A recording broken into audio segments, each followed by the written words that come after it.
Imagine a single day, 74,000 years ago, when the sky turned black and stayed that way for years. Somewhere on the island of Sumatra, the ground split open. And what came out was not just lava, it was the largest volcanic eruption the world had seen in over 2 million years. Ash fell like snow across half the planet. The sun disappeared. Temperatures crashed, and somewhere out there in scattered bands across Africa and Asia, our ancestors struggled to survive. Some scientists believe that in the years that followed, the entire human population dropped to just a few thousand people, a number so small that if it were true, it would mean every single person alive today descended from a group small enough to fit inside a single stadium. We call it the Toba Catastrophe. And for decades it has stood as one of the most terrifying what-if moments in human history. A moment when our species may have stood on the very edge of extinction. But here's the twist. The deeper scientists dig, the stranger and more complicated this story becomes. So today we're going back to the eruption that shook the ancient world and the question that still divides scientists today. Did humanity almost disappear before it ever really began? Let's get into it. Let's start with the eruption itself, because the scale of it is almost impossible to picture. Toba was not just a volcano, it was a supervolcano. And when it erupted, it didn't just destroy a mountain, it carved out a hole in the earth so massive that today that crater is filled with water. It's called Lake Toba, and it stretches nearly 100 kilometers long, an entire lake sitting inside the wound left by one eruption. Scientists estimate that Toba ejected around 2,800 cubic kilometers of volcanic material. To put that in perspective, the famous eruption of Krakatoa, the one that shook the entire 19th century world, released only about 25 cubic kilometers. Toba was over 100 times larger.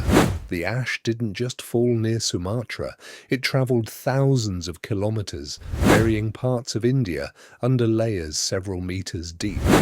Picture entire landscapes disappearing under a thick, grey blanket of ash as far as the eye could see. And ash was just the beginning. Eruptions on this scale can inject enormous amounts of sulfur into the atmosphere, blocking sunlight and cooling the planet for years afterward. Some researchers call this a volcanic winter. Crops of wild plants failing, animal populations collapsing, food chains breaking down, one link at a time. For the small bands of early humans living across Africa and Asia at the time, this would have been nothing short of apocalyptic. Now, here's where the story gets really interesting.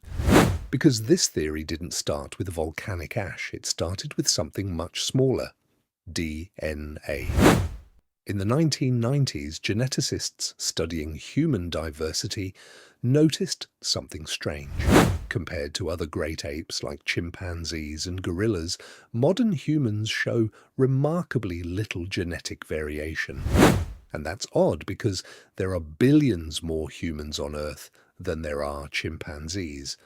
So why would the more numerous species have less genetic diversity? One possible answer: at some point in the past, the human population must have crashed, dropped down to a tiny number of individuals. And when a population shrinks that dramatically, genetic diversity shrinks along with it, even if the population later recovers and grows into the billions. An anthropologist named Stanley Ambrose connected the dots. He proposed that this genetic bottleneck lined up with the timing of the Toba eruption.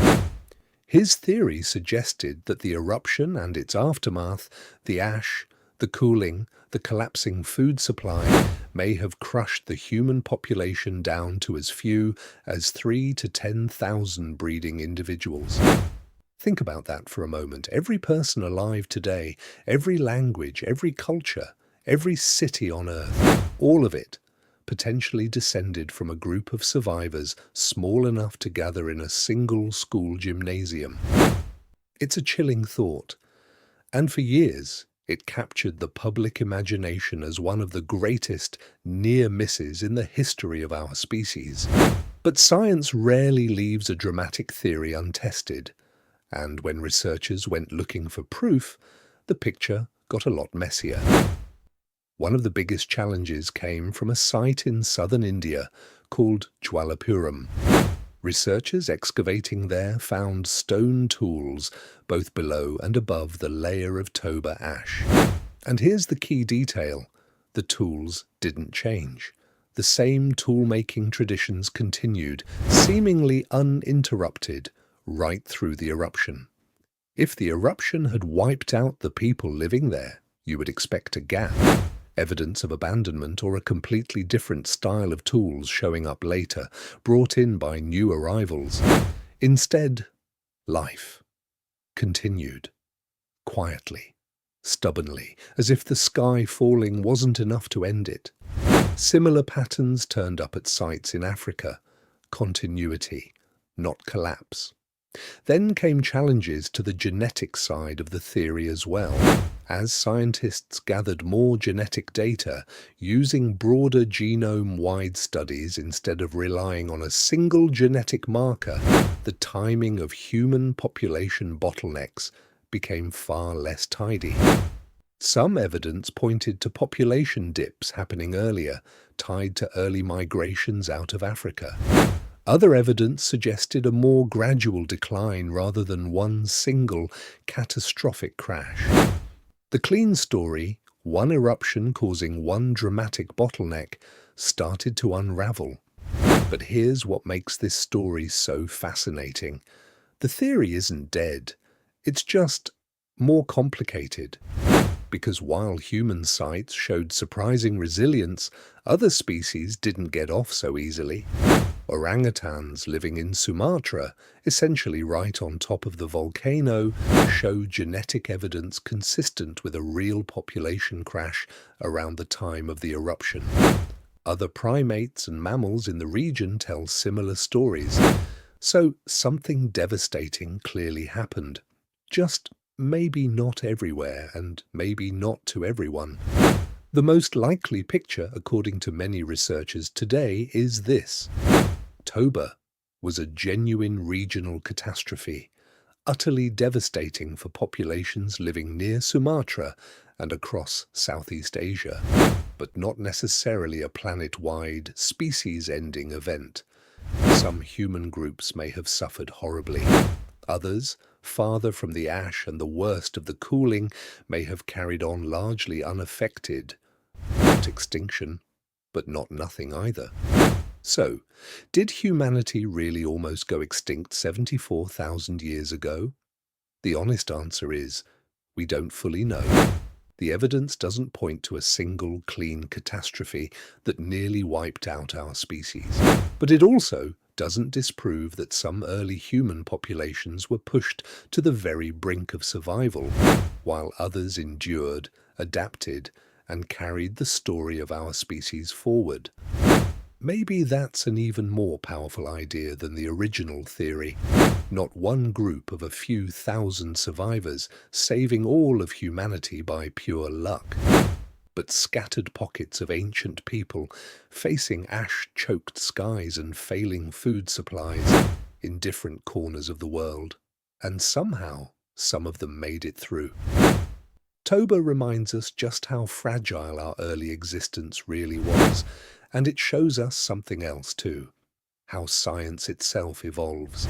A bold, dramatic idea, tested again and again, refined by new evidence and reshaped into something more nuanced and maybe more true. The next time you look up at a clear blue sky, remember 74,000 years ago, our ancestors looked up at a very different sky. Dark, ash-filled, uncertain, and somehow, against the odds, they kept going. If you enjoyed this journey into our ancient past, make sure to subscribe for more stories of the humans who came before us. And let me know in the comments, what do you think really happened after Toba erupted? Thanks for watching, and I'll see you in the next one.